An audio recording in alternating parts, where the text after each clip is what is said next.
আমার ময়না সেই আকাশের দিকে অপলক চোখে চেয়ে থাকতো, অন্যের চরচর করে কান্না করতো।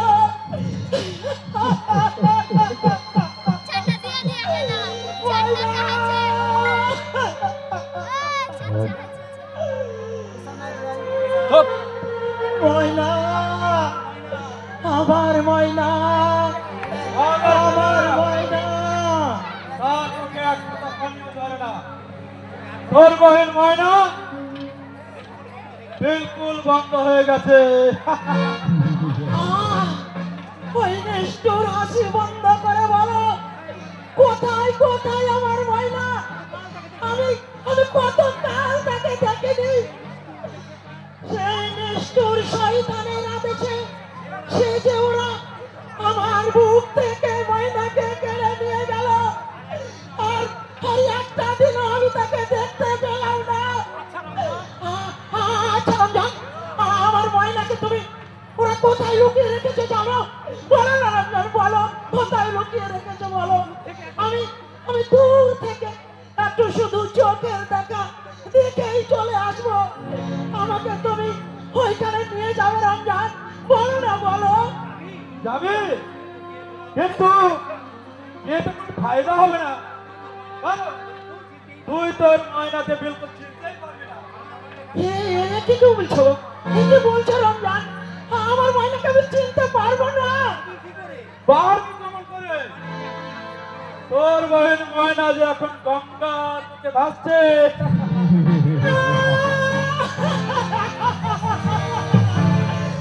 হতে পারে না, কখনো না। তোর বহিন ময়না দাদা দাদা বলে বহু চিৎকার করছিল। ময়নাকে শান্ত করতে বস তার সারাসির মধ্যে শক্ত হাত দিয়ে ময়নার গলাটাকে চেপে ময়না সেকেন্ডের মধ্যে বিলকুল শান্ত হয়ে গেল। তুমি চুপ করো, তুমি চুপ করো রমজান, তুমি চুপ করো।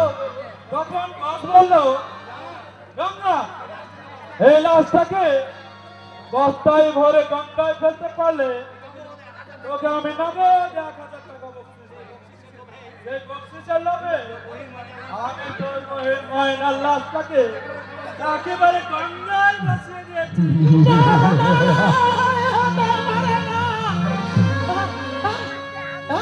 তোমরা আমার ময়নাকে গঙ্গায় ভাসিয়ে দিয়েছো?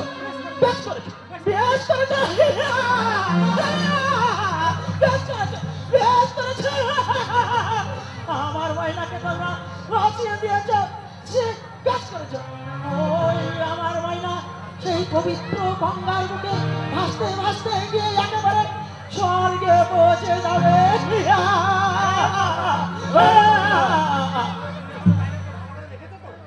আমার ময়নাকে তুমি ভালো করে দেখেছো তো?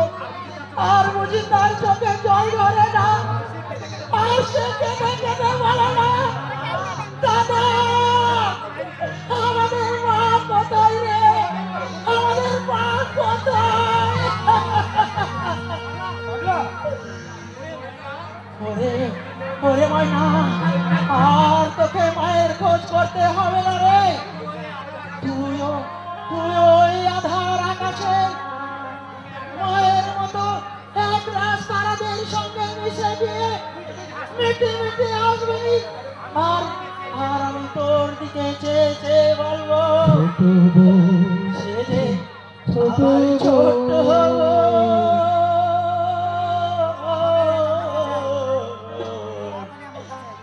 আমারই ছোট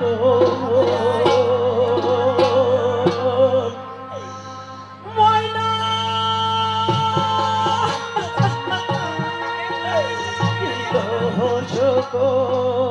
দিলাম আমি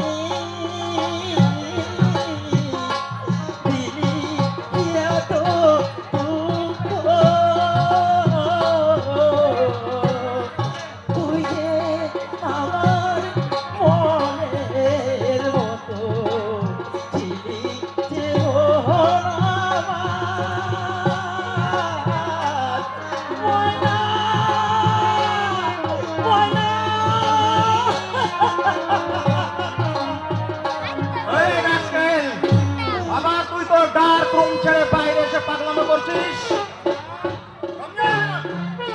আমি কতবার বলেছি এই রাস্তাটা বাইরে এসে পাগলামো করলে ওকে চাবুক মারতে মারতে ওর জায়গায় পৌঁছে দিবি। চাবুকের কোনো প্রয়োজন নেই বস। ওই পাগলামো বন্ধ করতে আমার এই ছোট্ট হাত ঠিকানায় যেতে হবে। ওই পাগলা বলো।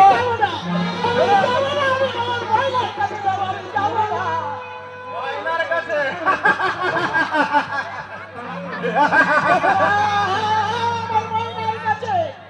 তোমরা তাকে সেই গঙ্গার মুখে বুক বাড়িয়ে রাখিয়ে দিয়েছো, কিন্তু কিন্তু যখন তার ঘুম ভাঙবে কে কে থামাবে তোর কান্না? সে যদি আমায় দেখতে না পেয়ে চিৎকার করে বলে, কে থামাবে তার কান্না? না না না না, আমি আমার ময়নাকে কাঁদতে দেবো না। আমি আমার এই বুকে আগলে রেখে সারা জীবন ধরে রাখবো। ময়না ময়না তোকে আর কষ্ট করে ময়নার কাছে যেতে হবে না রে। সময় হলে আমি ঠিক তোকে ময়নার কাছে পাঠিয়ে দেবো।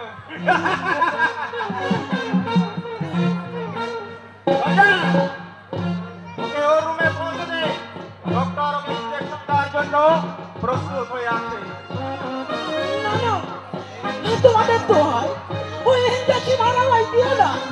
আমি হাতে সহ্য করতে পারি না গো। আমি কিছুতেই সহ্য করতে পারছি না। সেই সেই অসহ্য যন্ত্রণায় আমার মাথায় শিরাগুলো যেন তাও তাও করে জ্বলছে। আমি আমি কিছুতেই সহ্য করতে পারছি না। আমার গোটা চড়া সঙ্গ যেন তাও তাও করে জ্বলছে। পারবে কেমন করে? ওটা তো প্লিজ হ্যাঁ, বিষ। একটু একটু করে আমি তোমার সমস্ত শরীরে বিষ ভরে দেবো।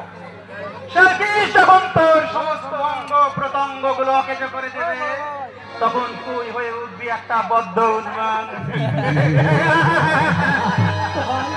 দোহাই দোহাই তোমাদের, আমায় তোমরা উন্মত করে দিও না। আমি আমি সুস্থ স্বাভাবিক ভাবেই বাঁচতে চাই।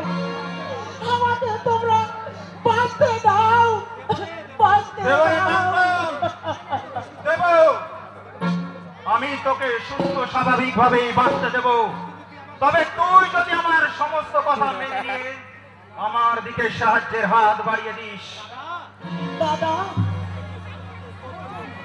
হ্যাঁ, তোর জন্য, শুধুমাত্র তোর জন্য বিউটি আমার জীবন থেকে হারিয়ে গেছে।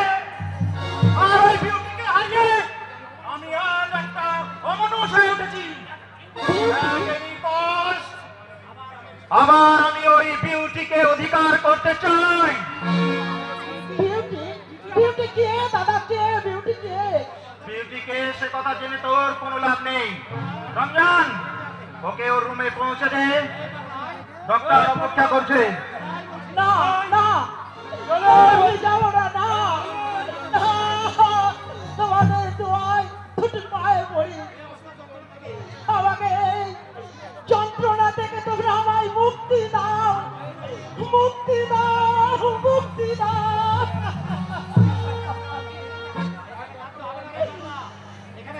এখানে বসে কাঁদতে হবে না রে পাগলা। ওই অন্ধকার ঘরে বসে প্রাণ ভরে কাঁদবি। চলে আয়, চলে আয় বলছি।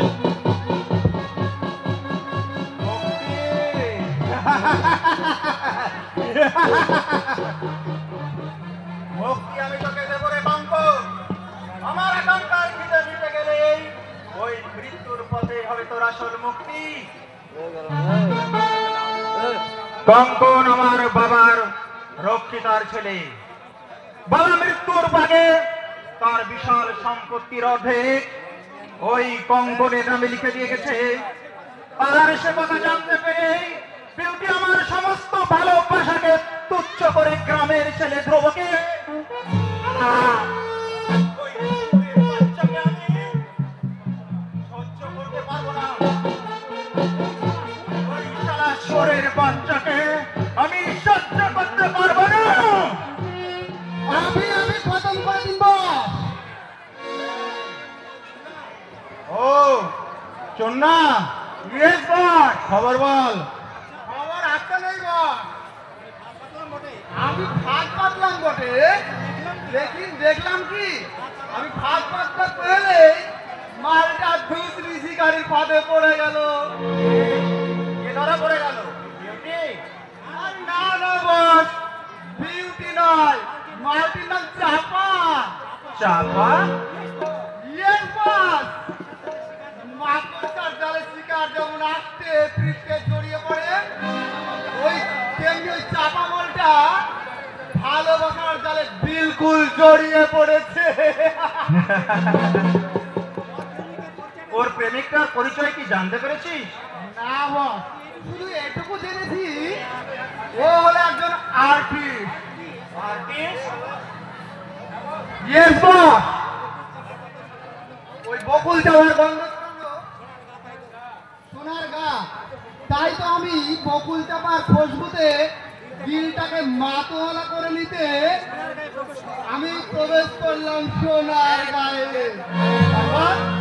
তারপর তারপর দেখলাম কি ওই পদ্মা দিঘির কালো পানি কলসিতে ভরে কাঁখে করে নিয়ে বাহারি রং ছড়াতে ছড়াতে পথ চলতে শুরু করেছে আপনার খোয়াবের ফুল চাপা। চাপা? আর আর ওই সেই বাহারি রং যেন সর্বাঙ্গে ঢোলকে উঠলে উঠেছে একরাশ যৌবনের ঢেউ। আর শরীরের মাঝে মাঝে যেন জমে আছে অসংখ্য মধুভরা মৌচাক। আর আর ওই সে আর্টিস্ট তার আপন মনে এঁকে চলেছে সেই মাতোয়ালা যৌবনের তসবির।